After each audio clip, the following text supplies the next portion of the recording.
So what are the top 10 tax changes for the year 2021? Plus, what does it mean to be an investor in today's world? We'll talk about that. We got a lot on the top 10 tax changes. It's an exercise that we do each and every year, and it's one that is never short. We actually kind of have to limit it to the 10, if you will, because there's always so much tax changes. And particularly this year, you've got the stimulus checks that you need to kind of deal with. You've got the qualified COVID distributions you've got to deal with, plus some new features on how you can deduct charitable contributions as well. So we'll cover all of that in the program. And welcome to Dollars and Cents, where we help you make sense out of all of life's decisions involving your dollars. We're Central Florida's longest running radio program, coming to you live here on News Radio WFLA Orlando, along with 96.9 The Game. Also happen to be one of the top 25 financial planning podcasts on the World Wide Web. So make sure you check us out there on any of your favorite social media channels, including our YouTube channel, where you can see a video of us doing the program each and every week. So my name, of course, is Joel Garris. I'm a certified financial planner, certified financial fiduciary with Nelson Financial Planning, where our team of certified financial fiduciaries stands ready this week to help you change your life with a successful and cost-effective retirement plan that produces superior results and provides you with peace of mind for the future. So before we get to those top 10 tax changes for this year, we thought it would be good to sort of reflect on the headlines of this past week. So obviously, a lot of headlines coming out of Washington again this past week, particularly with the vote on impeachment of Trump. Certainly, those types of scenarios, whether it's a change of administration or in this particular case, an impeachment vote that certainly gets everybody's attention, those types of headlines certainly generate a lot of questions in investors' mind. We fielded a number of calls this past week and emails about what the implications are. And here's the reality of that. We've certainly said it before on the program many times, but I think it certainly bears repeating, particularly after a week like we've just had. There's certainly some things that you want to check in your portfolio. We're going to give you two main things that you should know at all times, really, in terms of your investment portfolio. But whether there's a D or an R in the White House or in Congress or whatever the case may be, that's not one of them. Because the reality is that when you own an investment portfolio, you have ownership in a variety of companies that make the stuff that the world uses every day. And the benefits or the profitability of that company, the business model, if you will, of that company, should not be dependent upon whether a D or an R is in a particular political position. Because we would submit that if it is, then it's probably not an investment that you want to be owning. Remember, investing is about owning something for a period of time. We're not talking a few months, a few weeks, a few days. We're talking about typically through an economic cycle. The typical period, holding period of a company even in an actively managed portfolio, it should be somewhere between 5 years plus or minus. Well, that's two different congressional terms, that's one presidential cycle, that's a relatively long period of time. And so if the company that you own is dependent upon a D or an R being in the White House or in control of Congress, the reality is that that's not really a company that you want to be investing in if it's subject to those political winds, because the political winds have a tendency to change every 2 years. And here's the other interesting part is certainly a lot of people, called in when when Obama got elected, and a lot of people called in when Trump got elected. Remember, the country is split pretty evenly 50-50, right? So you got half the people that when Obama got elected, they were concerned that it's Obama and the market's going to go down. And then we heard from the other half 8 years later when Trump got elected, and they said, oh, well, the reality is that it's Trump, and so the market's going to go down because, again, the country's pretty evenly split. So let's not forget sort of the bottom line result of how things ultimately played out, right? So if you look at the day that Obama was inaugurated, January 20th of 2009, the Dow stood at about 7,949. On the day he got inaugurated for his second term, January 18th, 2013, the Dow was at 13,649. So if you said, "Oh, Obama's elected, I'm out, I'm done," the reality is you would have missed out on a 71% increase in just the Dow alone, 30 companies. Wait another 4 years, Obama's second term, Trump gets elected or inaugurated on January 20th of 2017. The Dow at that point was 19,827. So if you set out during Obama's second term saying, oh, there's no way that performance in the first term can repeat, the reality is you missed out on a 45% increase. So again, if we think we know what's going to happen with the markets based upon the politics, the reality is that might not actually happen. And then, so in 2008, 2009, we heard from half the folks that didn't like Obama, and then the next 8 years proceed. First term, it was a 71% increase in the Dow. Second term, it was a 45% increase in the Dow. Okay, so then here at the office, we heard from the other half when Trump got elected that said, wait a minute, okay, Trump's in, it's going to be a disaster. Sort of the opposite people that obviously called 8 years prior, and so now it's Trump. It's going to be a disaster. Trump was inaugurated on January 20th of 2017. Dow stood at 19,827 on the day he got inaugurated. Today, it's 31,100.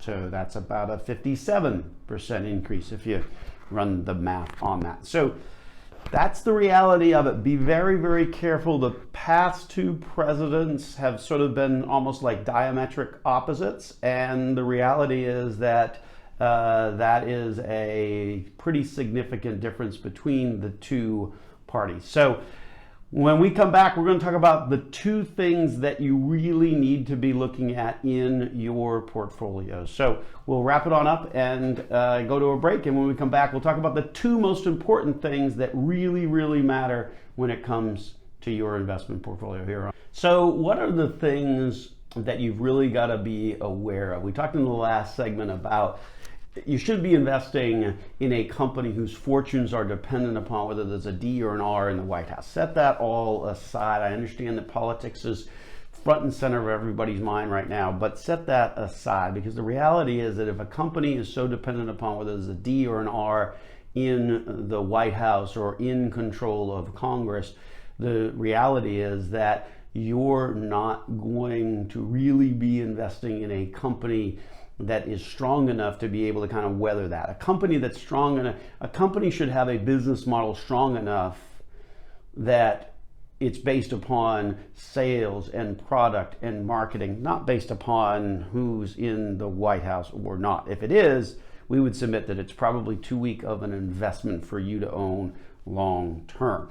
And then the reality is, as we gave you those numbers in terms of the performance, we had half the people calling in when Obama was elected saying it's going to be, it's going to be a disaster, and then the Dow proceeds to go up 70% in his first term, and then 45% in his second term. And then we had the other half calling in when Trump got elected and said, oh my goodness, it's just going to be a disaster. And well, the market's up 57% during Trump. So the point of the matter is, if you think you know what's going to happen based upon which way the political winds are blowing, I wish you well on that proposition. There are two things that you've got to really know about your portfolio. The two things that define it more than anything in terms of what D or R may be happening in the Beltway. And here's the reality on it. So welcome back to Dollars and Cents, where we help you make sense out of all of life's decisions involving your dollars. Central Florida's longest running radio program. coming to you here on the News Radio WFLA Orlando Network along with 96.9 The Game. We're also one of the top 25 financial planning podcasts on the World Wide Web, so check us out on our social media channels. My name is Joel Garris, Certified Financial Planner, Certified Financial Fiduciary with Nelson Financial Planning, where our team of Certified Financial Fiduciary stands ready this week to help you change your life with a successful and cost-effective financial plan that produces superior investment results and provides you with peace of mind for the future. So, want to get some peace of mind and ignore sort of the political headlines? Well, here are the two things that you need to be checking in your portfolio today. Number one, the overall mix. Stocks, bonds, cash. And don't forget to include cash on hand for this exercise as well, because that also counts into sort of the liquid amount of money that you have available to ultimately get access to. The more stock you have in that mix, the more growth that you're going to have potentially in your portfolio.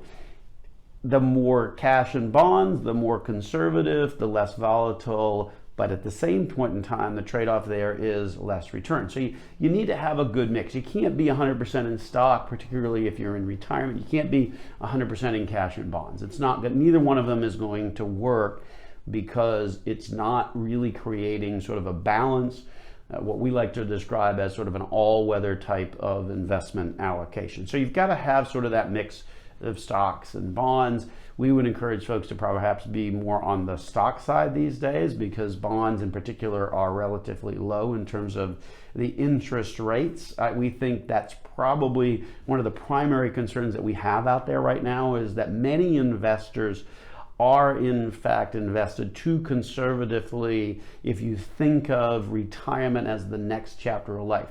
Typical couple age 65 that's retiring today, one of them probably going to still be here 25, 30 years from now. So that's a pretty significant time frame that you must have some growth on in order to offset things like taxes, things like inflation, things like unexpected expenses that can come up in retirement. So you really want to really look at that cash and bond piece. I think that's really kind of our primary concern as we talk to investors these days, is that oftentimes people are much heavier on the cash and bond side than they really need to be. We understand when fear is high and the headlines are screaming, that's where people have a tendency to sort of gravitate to, but we would encourage you to continue to maintain consistency, particularly on that stock side, and make sure that the stock side is there and it's not so heavy on the cash and bond side of things. So that's number one. Understand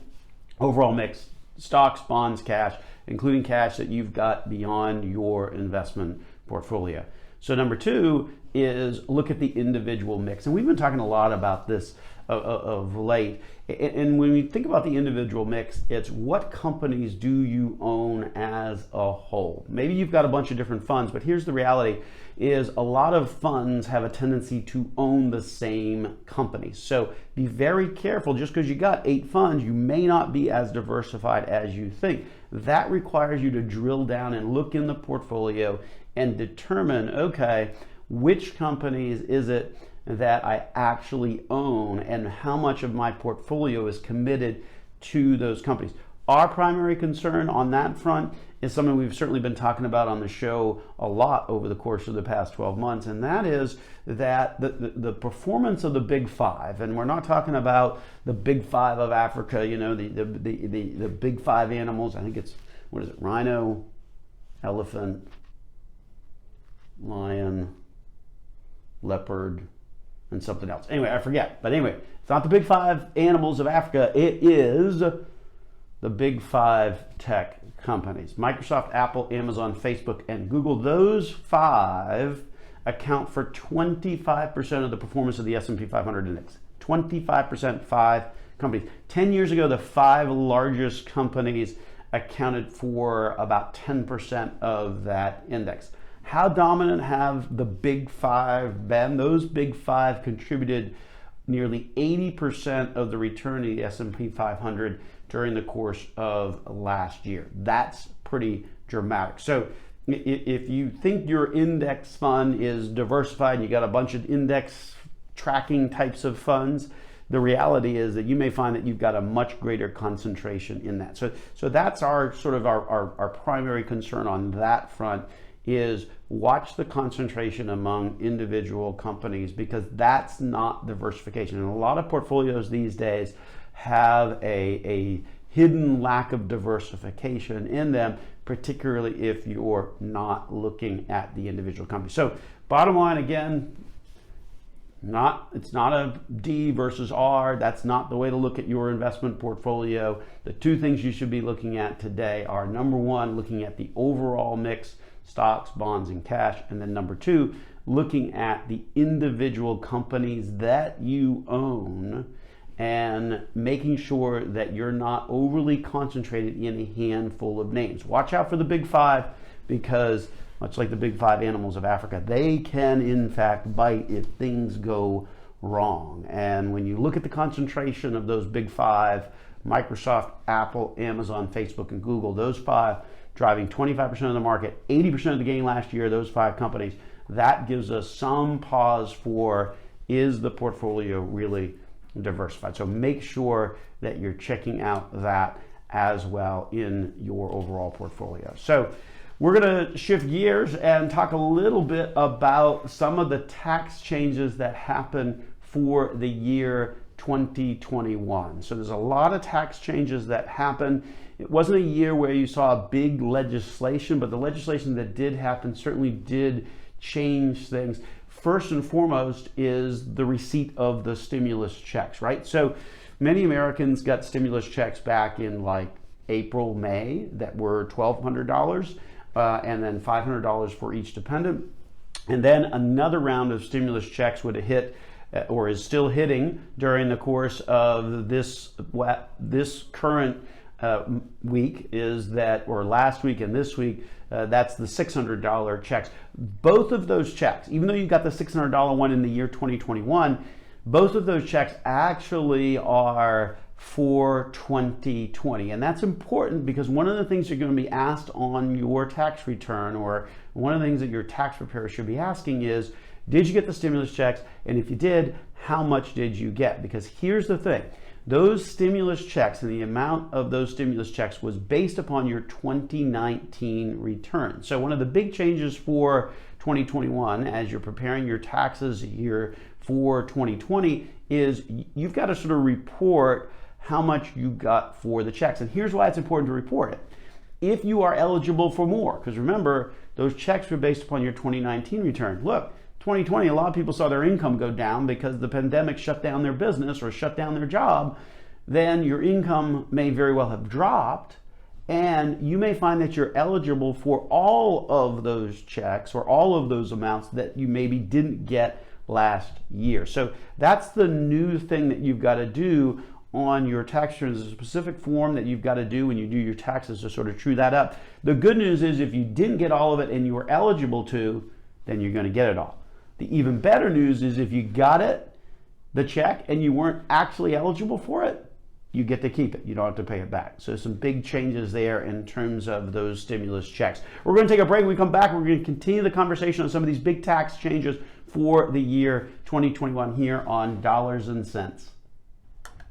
So we're talking about some of the big tax changes for the year 2021 on today's program.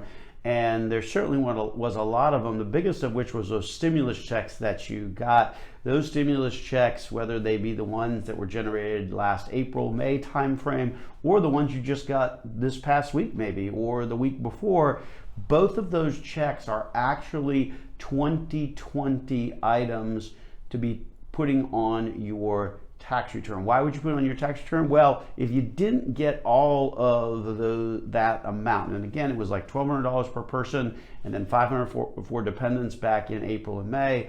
This past week and the prior week, it was $600 per person, $600 per dependent. If you didn't get all of it, because remember, it's based upon the 2019 income tax return, but it was really given in 2020. So when you're doing your 2020 tax return, that's when you're sort of going to be truing things up. If you're like most people, chances are last year your income probably went down because the pandemic shut down some part of the income that was coming your way. So the benefit of that is that if you didn't get all of those stimulus checks, the 2020 tax return has a form and a mechanism for you to claim the remaining amount that you should have gotten. So make sure you do that. That's obviously a significant change that is unique to 2021 as we prepare 2020's taxes. So there's a bunch more we've got to talk about here on the program. So welcome back to Dollars and Cents, where we help you make sense out of all of life's decisions involving your dollars. We're Central Florida's longest running radio program, coming to you on the News Radio WFLA Orlando network, along with 96.9 The Game. We also happen to be one of the top 25 financial planning podcasts on the World Wide Web. Over 14,000 downloads of our show at last count. So we certainly appreciate our various social media and podcast subscribers. My name is Joel Garris. I'm a certified financial planner, certified financial fiduciary with Nelson Financial Planning, where our team of certified financial fiduciaries stands ready this week to help you change your life with a successful and cost-effective retirement plan that produces superior investment results and provides you with peace of mind for the future. So in terms of big tax changes, another big one is this coronavirus related distribution. We had an opportunity to meet with someone just this past week, and they had taken $30,000 out as a hardship from their 401k, and they had done that in the March timeframe, and they were assuming that obviously they'd have to pay taxes on it, but they were expecting to pay a penalty as well on that because they were age 43. So they weren't 59 and a half, long ways from it, but they needed to take that money out for various expenses, including medical.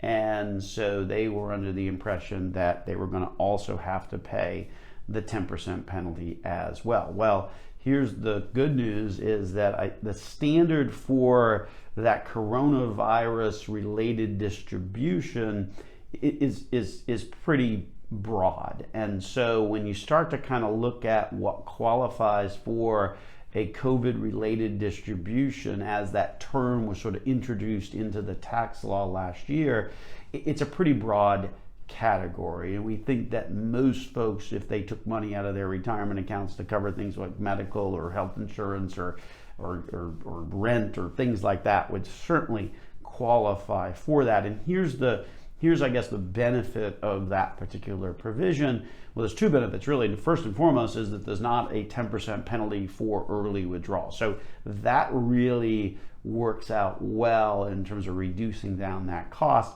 And then you also get the option to spread out the tax implications of that over the course of the next 3 years. So you can put that on your 2020 return, your 2021, and your 2022, and sort of evenly divide that up between those 3 years. It even gives you the ability to pay that back within that 3 year period of time. If you do that, then you don't have to pay the taxes. Again, if you've already filed sort of that 2020 return or that 2021 return, you would have to go back and amend to get that money, that tax money back, if for some reason you're able to put that money back in over the course of the next 3 years. So some pretty intricate tax work that's got to be done in order to deal with spreading that out spreading the tax bill of those distributions out over a 3 year period of time. And then even more so, if you are fortunate enough to be able to put that money back in, then you've got to sort of work through that equation as well, including amending tax returns and all that. Nothing easy on that one, but the good news is that if you do it right, then you're able to spread out the tax liability and, most importantly, eliminate the 10% penalty for early withdrawal. So certainly a pretty important one there. And obviously that one, just like the stimulus check, pretty unique to 2020. We hadn't seen that one before, that is for sure. Here's another one that we have not seen before as well. And this was also part of the CARES Act. And that is this notion of being able to make charitable contributions and get a tax deduction for it. So for many Americans, the tax law shifted 3 years ago to make most people standard deduction folks. So if you're taking a standard deduction, then you just get the sort of the plug number, $24,000, $25,000, and that's your deductions. The notion of using itemized deductions, which allows you to specifically write off your charitable contributions, got very limited because of the increase in the standard deduction. Standard deduction basically doubled with those tax changes of 3 years ago. So what that means is that many people weren't able to see their charitable contributions making a direct impact on their tax return like they did when they were itemizing. So back before 3 years ago, there was about a third of all taxpayers that were itemizing. Today, it's about 7%, with that doubling of what was the previous standard deduction. So many people are not seeing a direct benefit for contributing to their charitable organization. So what the CARES Act did is it said, okay, we want to start to bring that back in to give people an incentive to make a charitable contribution and have them be able to see that that makes a difference on their tax return. So what the CARES Act did was it brought back in the ability for the year 2020 to do a front page before the deductions come into play, deduction of up to $300 for a charitable contribution. So know that that is new. So even if you take a standard deduction for the year 2020, you can still put in an extra $300, assuming of course that you gave $300 to charity. Then you can put in the $300 as a separate charitable deduction, separate and distinct from the standard deduction. They re-upped that for 2021, and they actually sort of doubled that up for a married couple. So for 2020, it's just straight $300. Doesn't matter whether it's a single return, a married return, or whatever. For 2021, it's $300 for a single return, $600 for a joint return. So at least you've got as a joint return the ability to do twice that. Similarly, for charitable deductions, one of the things that the CARES Act did is it eliminated the limitation that you have for making cash contributions. We got a variety of questions about this one, particularly as the end of the year was coming into play. Basically, typically when you make a cash charitable deduction, you're limited in terms of how much you can make relative to your income. So let's say you made $100,000 last year, and typically you would only be able to do a cash charitable deduction of $50,000, 50% of income. It's actually 60% of income, and then that's the limitation of what you would be able to do for a charitable contribution. Well, the CARES Act eliminated that and said basically if you want to give all of your income away as a charitable contribution, you can certainly do that, and we're not going to limit that. So that was another change, somewhat limited applicability. I don't know many people that are giving away all of their income to charity. If you are, hey, that's fantastic. But the reality is that that's a pretty limited one. A lot of charitable organizations were talking about that last year at the end of the year and sort of making it into something that wasn't really all that big of a deal, because you can still give a tremendous amount of your income away as a charitable deduction. So that's the latest on charity. We got a bunch of other things, including the return of the 3 martini lunch. We got to talk about that too, coming up here on the program after these messages. So on the program, we're talking about some of the big tax changes for the year 2020. Prior segment, we covered perhaps some of the bigger ones involving stimulus checks, qualified COVID distributions, and new rules that allow you to deduct your charitable contributions, although they are limited to $300. So it's not a big number, but definitely an opportunity to deduct charitable contributions that did not exist prior to the year 2020. This segment of the program, we're going to go through a bunch more because there were certainly a lot of changes, particularly spun off as a result of the CARES Act and the COVID pandemic. So welcome back to Dollars and Cents, where we help you make sense out of all of life's decisions involving your dollars. We're Central Florida's longest running radio program, coming to you here on the News Radio WFLA Orlando Network, along with 96.9 The Game. My name is Joel Garris.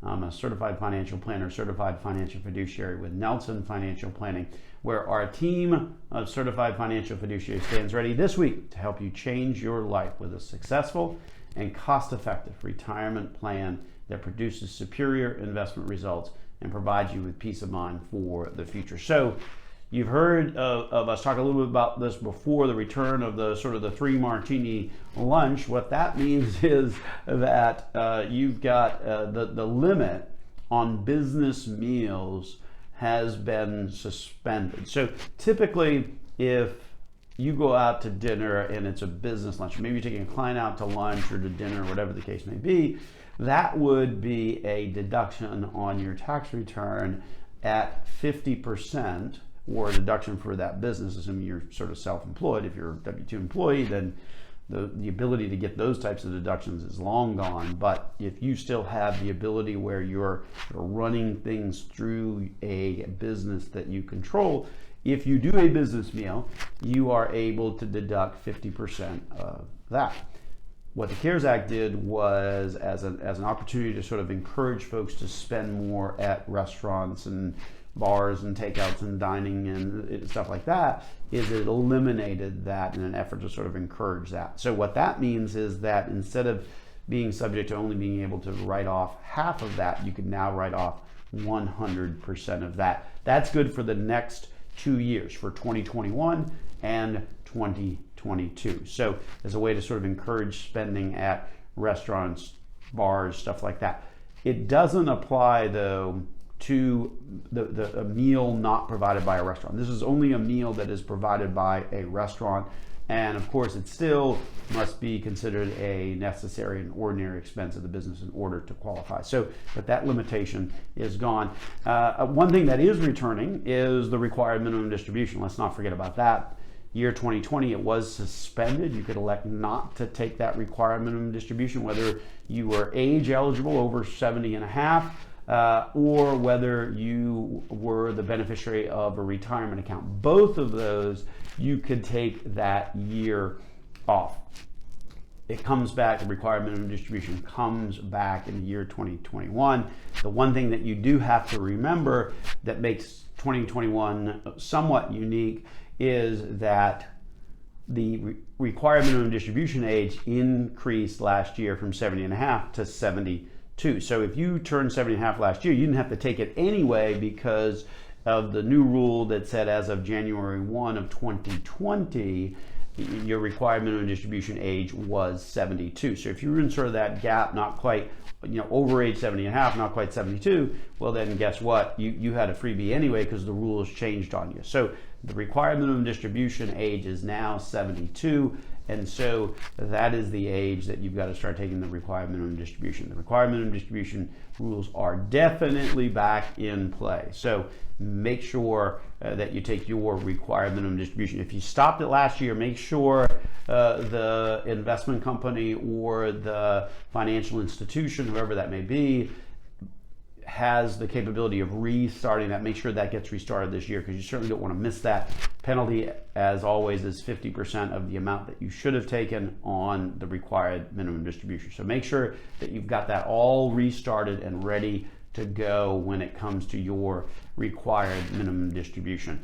Another tax change for this year, the Educator expense deduction. That one's been around for a while. So if you're a teacher or an educator and you spend money out of pocket, as I know pretty much all of them do, for their class supplies or classroom activities, the reality is that that $250 that you can typically write off on the front page of the return, that also now includes things like personal protective equipment, disinfectant, supplies used to combat COVID. So much broader in terms of what you can purchase and ultimately write off for that deduction of the $250.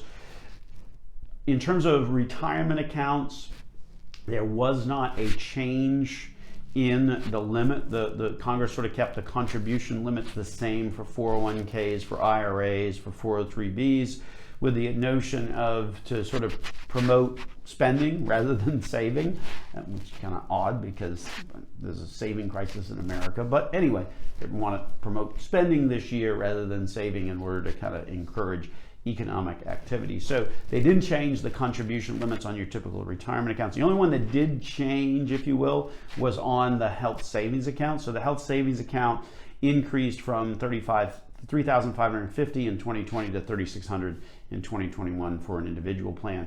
family plan contribution limits went from 7,100 to 7,200. So not a big change, but one that did definitely increase. That was really kind of the only one that increased for this year.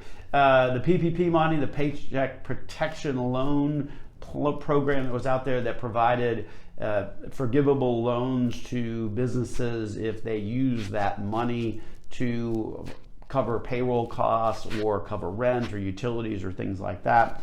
That was clarified to make sure that if you got that money, then you would also be able to not just have that loan forgiven, have that not count as income, but you could also still write off the expenses that you covered by that loan. So what happens there is a very unique tax provision that has developed as a result of the PPP money, whereby typically this notion of double deducting things is never approved by the IRS. But in this case, they weren't going to approve it. It wasn't until Congress acted again in its most recent legislation that said, yes, in fact, we want businesses to be able to get that double deduction for the year 2020. So if we gave you a loan, a PPP loan that's eligible for forgiveness, and that means you don't have to count it as income, and at the same point in time you can still continue to count the expenses that you covered with that money as expenses of the business, effectively creating sort of this double deduction. That's certainly very unique to the year 2020, and one that is very unique to the year 2020, and one that's pretty powerful in terms of the deductibility for businesses that you have as an option, particularly if you got the PPP money. And then lastly, and here's kind of an interesting one, the IRS is on your case if you are a fan of Bitcoin or similar cryptocurrencies. So because one of the things that the IRS has come to the conclusion on is that if you're trading cryptocurrency or Bitcoin or things like that, well then that's the same thing as trading a stock. And when you trade a stock, you've got to report that. If it's a short-term gain, you got to pay ordinary income at that. And so that's a way to generate money for the IRS. So the IRS has come to the conclusion, well, wait a minute, everybody's getting attracted to this Bitcoin stuff, this cryptocurrency stuff. We're going to start to ask the question, because you should be reporting that on your taxes. And if you're making a profit on it, you have to pay taxes. So one new question that you're going to have to answer on your tax return is this: at any time during 2020, did you receive, sell, send, exchange, or otherwise acquire any financial interest in any virtual currency? Make sure you answer that one truthfully, because if you don't, the IRS is going to be tracking you down. The bottom line is the IRS is looking to gather more information in terms of our activities to make sure that everybody is paying their taxes, particularly on this virtual currency, Bitcoin, cryptocurrency stuff. So make sure you answer that question when you do your return as well. So that's it. Those are some of the biggest tax changes for the year 2021 that are going to have to play out on your 2020 tax return. So with that, we will wrap it on up and get on out of here. Thanks for listening to the program. This has been Dollars and Cents with Joel Garris of Nelson Financial Plan.